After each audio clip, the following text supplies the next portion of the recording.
Hypoterapia je liečebná metóda, ktorá využíva na liečenie koníka. Je určená pre veľmi širokú škálu ľudí, detí aj dospelých. Najčastejšie sa využíva v neurológii pri neurologických ochoreniach, napríklad pri poruchách chôdze, poruchách sedu, poruchách stability, poruchách koordinácie. A toto všetko vieme hypoterapiou ovplyvniť. Takisto sa nám veľmi optimalizuje dýchanie, čo môže optimálne pôsobiť u detí, ktoré napríklad zajakávajú. Zlepšuje sa svalové napätie, a to vo forme tej, že buď keď je zvýšené svalové napätie, tak tým koníkom vieme to svalové napätie uvoľniť, alebo keď je to svalové napätie znížené, to sú tzv. Hypotonické deti, alebo po prípade často mávajú tento problém aj deti s chybným držaním tela, tak vieme tie svaly nastimulovať a to svalové napätie trošičku zlepšiť. Samozrejme, tam je potom veľmi dôležitý výber koníka.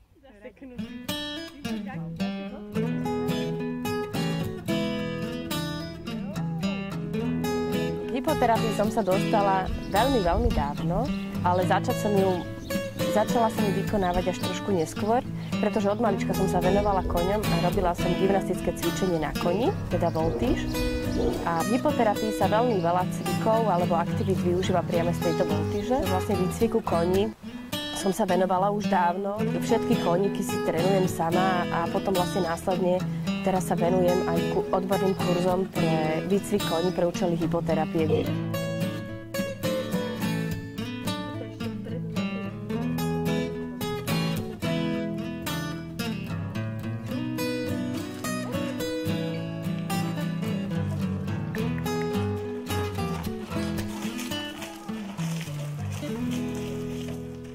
Preto koník, pretože krok konia je veľmi podobný chôdzi človeka, alebo toho mechanizmu, ktorým sa pohybuje kôň a ktorým sa pohybuje človek. Tým pádom, keď posadíme človeka alebo položíme dieťatko na koňa, tak stimulujeme veľmi podobné mechanizmy, ako sa stimulujú alebo ako vznikajú pri chôdzi človeka. U postihnutých detí často tieto mechanizmy nie sú vytvorené a tým krokom koňa vieme veľmi optimálne ten mozog naučiť tie optimálne pohybové mechanizmy. No časovo je to samozrejme veľmi náročné, pretože koníky si nevyberajú, či je piatok, či je sviatok, alebo víkend, alebo či sú akurát Vianoce. Takže vlastne, keď chce mať človek dobrého koňa, ktorý vlastne dobre poslúži deťom, tak sa treba o neho postarať aj vo všetky ostatné dni, aj keď je chorý. No a samozrejme, koníky tak či tak zaberajú veľa času. No a kondične je to v podstate také, že dá sa na to zvyknúť a keď vás hlavne ťaha motivácia, že vás to baví, aj to, čo chcete celý život robiť, tak sa vám to zdá, že je to vlastne veľmi fajn a jednoduché. Väčšinou sa používajú koníky, ktoré sú po ukončení dospelosti. Tieto koníky by mali byť zdravé, bez nejakých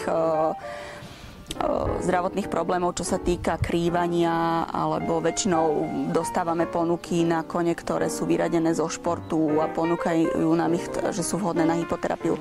Bohužiaľ je to omyl, pretože na hypoterapiu by mali byť cvičené kone od malička, mali by byť mladé tieto kone a prejsť základným výcvikom.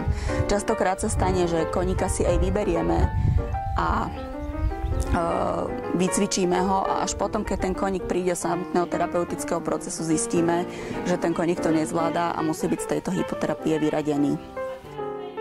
Výcvik toho konia je potom celoživotný.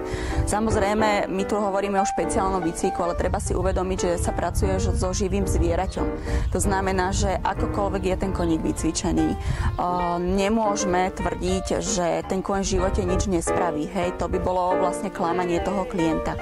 Vždy treba byť pripravený a treba byť opatrný pri tej práci s hypoterapiou. Treba mať zabezpečený kvalitný tím a kvalitného hypológa, ktorý toho koníka zvládať bude. Je to metodika, ktorá je nesmierne účinná, má širokú škálu pôsobenia, ale samozrejme je to práca so živým zvieraťom, ktorá prináša určité rizika, alebo tie rizika môže priniesť.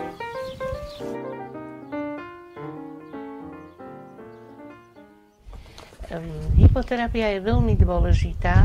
Kôň pre človeka znamená, dáva mu pocit krásy toho koňa, tak ho vníma, sily a nezávislosti. Hypoterapia je vhodná pre veľmi širokú škálu ochorení. Preto je dôležité, aby vždy toho dotyčného pacienta videl lekár a povedal áno, tento klient alebo tento pacient môže absolvovať hypoterapiu.